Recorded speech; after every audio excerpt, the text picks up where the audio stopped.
ลาวไทยเสรีภาพเพื่อเสรีภาพและประชาธิปไตยทุกท่านสบายดีพี่น้องลาวอยู่ทุกสารทิศทุกมุมโลก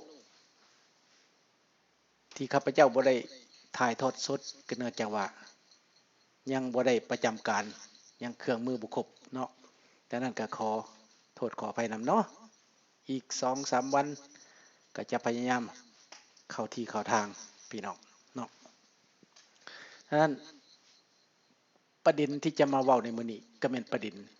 วันที่2ธันวามื้อนี้เป็นวันที่1พี่น้องเป็นวันอุบาทแห่งชาติลาวที่ตกอยู่ภายใต้การกดขี่ข่มเหงมาเป็นเวลา49ปีพี่น้องชั่วเส้นคนพี่น้องครึ่งเส้นคนแล้วบางคนเกิดมาอายุ40-50ก็หมดเท่านั้นหนุ่มสาวถึงเฒ่าถึงแก่ก็อยู่ภายใต้กฎระเบียบกฎขี่ข่มเหงของระบอบเผด็จการลาวแดงแก้วแดงเจ๊กแดงที่นำความห้ายกาจความเลวร้ายมากดขี่ข่มเหงคนลาวในประเทศผู้ใดบ่ทันได้เป็นคอมมิวนิสต์อย่าสิอยากเป็นคอมมิวนิสต์ผู้ที่เป็นแล้วคือประเทศลาวลางคนเว้าว่าประเทศลาวสวยงามแม่นอันนี้ถูกบ่เถียงประเทศลาวอุดมสมบูรณ์ด้วยธรรมชาติดินฟ้าอากาศจบงามข้าพเจ้าฮักและหวงแหนที่สุดพี่น้องแต่ว่าบรรยากาศทางการเมืองนั้นการปกครองเป็นระบอบผีมารซาตานลัทธิอุบาทเข้ามาครองเมืองเป็นเวลา50ปีเดี๋ยวนี้แล้วเกือบ50ปีว่าซั่นไปที่เขาเข้ามาก่อนนั้นเขาก็ทำความเสียหายสร้างสงคราม20ปีอยู่ในป่าหลังจากตกลงสร้างสันติภาพแล้วพวกเขาก็ก่อกรรมทำเข็นฆ่าฮาวีพี่น้องประชาชนถึงข้าราชการถึงรัฐบาลทุกขั้นทุกระดับฮอดปัญญาชนถูกเขาทำลายม่างผีภาษาฝรั่งเศสว่า déraciné ภาษาอังกฤษว่า uproot ภาษาลาวว่าตัดรากถอนโคนภาษาไทยก็สิว่าตัดรากถอนโคนนั่นแหละพี่น้องอันนี้อยากให้ผู้ที่บ่ได้เป็นคอมมิวนิสต์ผู้ที่ยังฝันอยากเป็นคอมมิวนิสต์อยู่นั้นอย่าสิไปฝันอีกอยากได้ประชาธิปไตยต้องต่อสู้แบบประชาธิปไตยพี่น้องมันจึงจะถูกสูตรมันด้วยความนุ่มด้วยความเหมาะสมจังจะได้ประชาธิปไตยพี่น้องแม่นภาคประชาชนต้องเคลื่อนไหวดังในโลกเขาเฮ็ดประเทศที่เขาเปลี่ยนเป็นประชาธิปไตยในยุโรปนั่นเขาก็บ่ได้เฮ็ดสงครามนะพี่น้องเขาฝึกศึกษาคนให้ความรู้ให้ความเข้าใจเพื่อการเปลี่ยนแปลง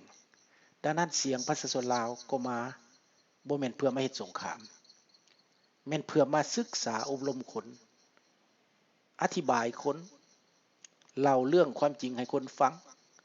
เพื่อมีการเปลี่ยนแปลงเพื่อเสรีภาพและประชาธิปไตยเพื่อความอยู่ดีกินดีของพ่อแม่พี่น้องประชาชนคนลาวในประเทศในอนาคต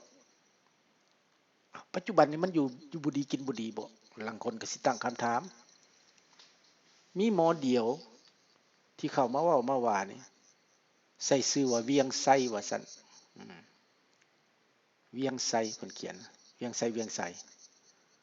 มาด่าอยู่เพราะปานนั้นว่าบ่มีแผ่นดินบ่มีประเทศขี้ข้าอเมริกาเพิ่นเว้าข้าพเจ้าบ่รู้สึกว่าเป็นขี้ข้าอเมริกาอยู่บ่อนใดอเมริกากับข้าพเจ้านี่บ่ได้ใกล้ฮอดกันอยู่คนละที่อยู่คนละแดนพี่น้องอเมริกาเป็นตัวอย่างหนึ่งที่เป็นประเทศมหาอำนาจเขาใช้สิทธิ์ใช้เสียงประธานาธิบดีบ่ใดคนใดเขาบ่มักเขาก็เอาลงเขาเปลี่ยนแปลงได้ทุกเวลาเขาเจริญ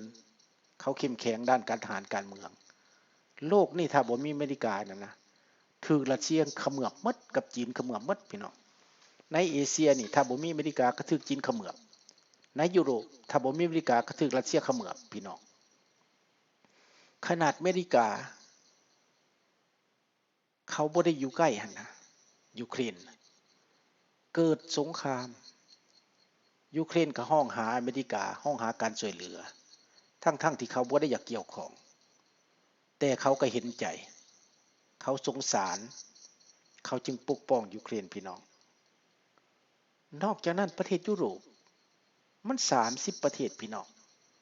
ที่ย่านกลัวรัสเซียนั้นย่านย้อนหยังบ่แม่นย่านเรื่องความรู้ความเก่งดอกพี่น้องเขาย่านเรื่องเขาใช้ความกดขี่ข่มเหงนั้นความเป็นเผด็จการนั้นเขาย่านเขาบ่อยากเห็นสงครามเขาบ่อยากมีสงครามเขาอยากสร้างเศรษฐกิจอยากสร้างสันติภาพอยากสร้างประชาธิปไตยอยากสร้างความชอบธรรมในประเทศของเขาแต่ว่ารัสเซียนั้นลุกลานพวกเขามาเป็นศตวรรษหลายศตวรรษแล้วพี่น้องตั้งแต่เป็นโซเวียตแล้วก็มาฮอดตั้งแต่พุ่นนะตั้งเป็นสมัยพระเจ้าซาร์โรมานอฟพุ่นนะมาฮอดโซเวียตยุคโซเวียตต่อมาแล้วก็มาฮอดยุครัสเซียก็ยังข่มขู่เขาอยู่ตลอดเวลาดังนั้นประเทศยุโรปเขาจึงรวมตัวกันเพื่อความอยู่รอดสร้างตั้งเป็นสภายุโรปขึ้นมาแบ่งสรรปันส่วนเรื่องงบประมาณให้ได้มาตรฐานเดียวกันช่วยเหลือทางด้านการเงินการทองช่วยเหลือทางด้านกฎหมายและรวมจิตรวมใจกันสร้างสภายุโรปขึ้นมาเฮ็ดให้เขาเจริญรุ่งเรืองเข้มแข็งขึ้นมาประเทศเจริญกระซอยประเทศทุกให้เฮาตัวอย่างให้เบิ่งตัวอย่างอยู่ในเยอรมันคนเยอรมันตะเว้นออกตอนเป็นคอมมิวนิสต์นำรัสเซียนั้นก็ทุกข์ยากปากหมองถึงขนาดนั้นการรวมตัวเข้ากันย้อนประชาชนตื่นตัวย้อนประชาชนเข้าใจย้อนเขาเห็นเขาฮู้เขาเข้าใจเขาจึงเปลี่ยนมาเป็นเยอรมันประชาธิปไตยล้มกำแพงเบอร์ลินลงเพื่อร่วมกันเบิ่งดูเขาเห็นเป็นตัวอย่างบ่เป็นตัวอย่างผู้ใดซอยให้เยอรมันตะวันออกมีสิทธิ์เท่าเทียมกันมีอยู่มีกินเท่าเทียมกันกับเยอรมันตะวันตกก็แม่นเยอรมันตะวันตกเป็นผู้มีเงินเป็นผู้หั่งมีอุดมสมบูรณ์แล้ว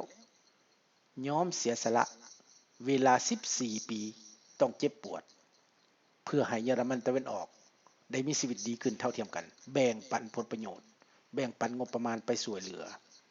ดึงออกจากลัทธิคอมมิวนิสต์ชาติเยอรมันจึงเข้มแข็งขึ้นมาถึงวันนี้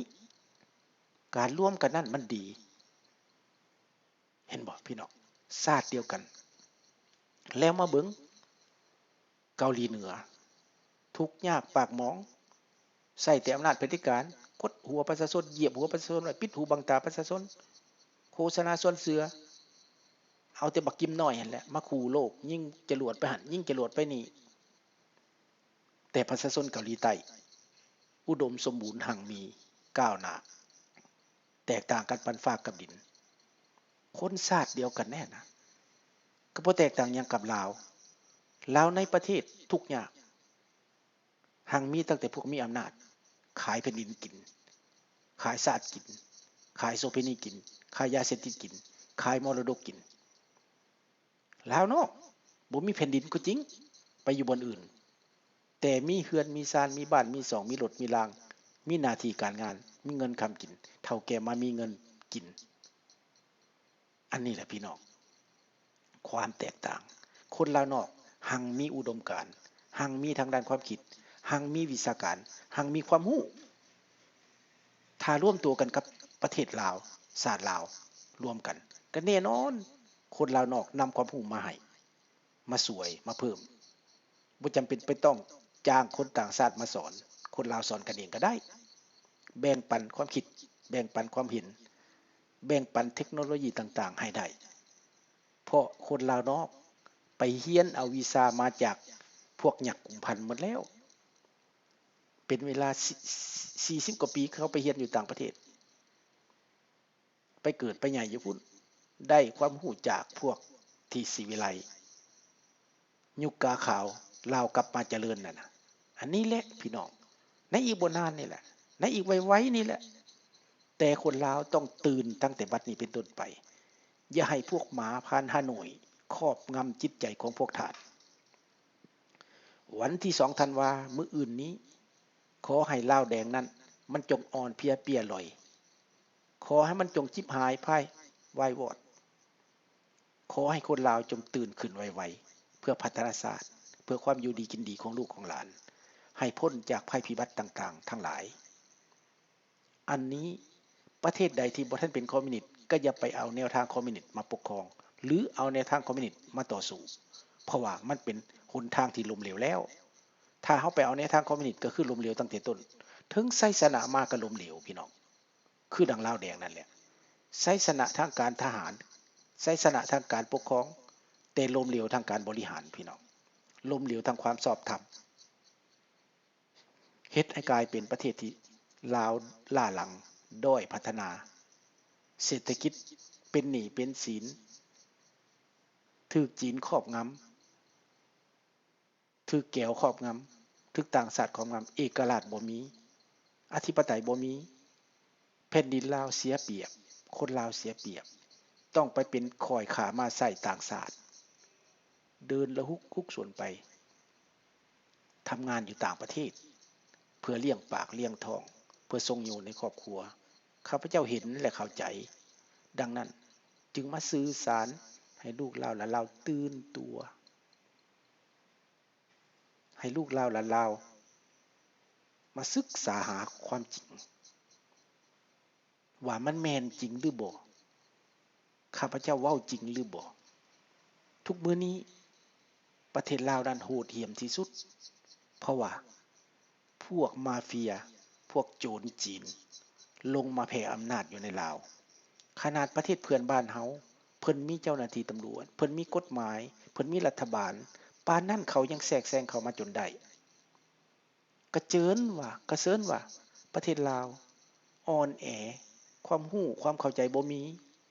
มาเฟียมาตั้งอยู่ต้นผึ่งอยู่คิงโรมันเป็นเจ้าแผ่นดินลาวแล้วเดี๋ยวนี้นะมันไปทางใดก็ต้องแห่แหนแผ่นกั้งคนลาวพวกเจ้าเมืองเจ้าแขวงหูหนวกตาบอดขอแต่ได้กินซื่อๆเบิ่งมันแต่งงานให้ลูกมันให้หลานมันเอารถหรูมาแห่ให้คนลาวเบิ่งมันอวดใส่คนลาวมึงเห็นบ่ขนาดกูเป็นมาเฟียกูยังมาแห่แหนแผ่นกั้งให้พวกมึงเบิ่งพวกรัฐบาลควายนั่นนั่งเบิ่งพี่น้องดีบ่ดีมันเชิญรัฐบาลควายมากินเหล้าให้เมาอีกดีบ่ดีมันสิเอายาเบื่อยาเมาให้พวกรัฐบาลควายนี่กินอีกให้ลูกหลานควายนี่กินกลายเป็นคนป่าเถื่อนกลายเป็นคนโหดร้ายป่าเถื่อนกลายเป็นคนเสพีและเสียคนในที่สุดนี่คือการทำลายระยะยาวและนี่คือการกลืนกินแบบใหม่ประเทศจีนได้ทั้งเต้ยทั้งรองทั้งฝ่ายโจรก็ได้ทั้งฝ่ายรัฐบาลก็ได้ทั้งฝ่ายการเมืองก็ได้ทั้งฝ่ายเศรษฐกิจก็ได้หมดลาวเสียหยังเสียโอกาสเสียบ่แฮบ่เผ็ดบ่พลอยปลาไม้เสียบุคลากรเสียความคิดเสียความรู้เสียวัฒนธรรมเสียทุกสิ่งทุกอย่างนี่แหละพี่น้องผู้ใดยังบ่ตื่นผู้ใดยังบ่เข้าใจให้มาศึกษาความเป็นจริงข้าพเจ้าขอเว้าด้วยความจริงใจว่ารักชาติรักแผ่นดินพวกมันที่อ้างว่ารักชาติแผ่นดินพวกมันอ้างว่าไปต่อสู้เพื่อเสรีภาพประชาธิปไตยนั้นบ่มีหยังหมดในปัจจุบันนี้พวกมันไปต่อสู้นั้นเพื่อการล้างผลาญเพื่อการกดขี่ข่มเหงย้อนพวกมันบ้าอำนาจในเมื่อมันได้อำนาจแล้วมันปานลิงได้มะพร้าวปัจจุบันนี้บักท้องลุยกับบักพานข่อยบ่ฮู้จักทางไปบ่ฮู้จักทางเดินเวซ้ายเวขวาสิเป็นหยังก็บ่เป็นสิเป็นเสรีก็บ่ได้สิเป็นประชาธิปไตยก็บ่แม่นสิเป็นเผด็จการก็กระเทินทุกสิ่งทุกอย่างมันไปบ่ได้แล้วนี่แหละความจริงดังนั้นจำเป็นที่สุดคนลาวทั้งในประเทศและนอกประเทศทั่วโลกจงพร้อมจิตพร้อมใจกันสามัคคีลดละความเห็นแก่ตัวลงร่วมมือกันต่อสู้เอาชาติบ้านเมืองเฮาคืนมาให้เป็นเอกราชมอบอำนาจคืนให้ลูกหลานบริหารต่อไปจึงจะมีอนาคตพี่น้องข้าพเจ้าเว้าสั้นๆมื้อนี้บ่ว่าหลายขอจบคลิปเท่านี้พบกันใหม่ในโอกาสหน้าบ๊ายบาย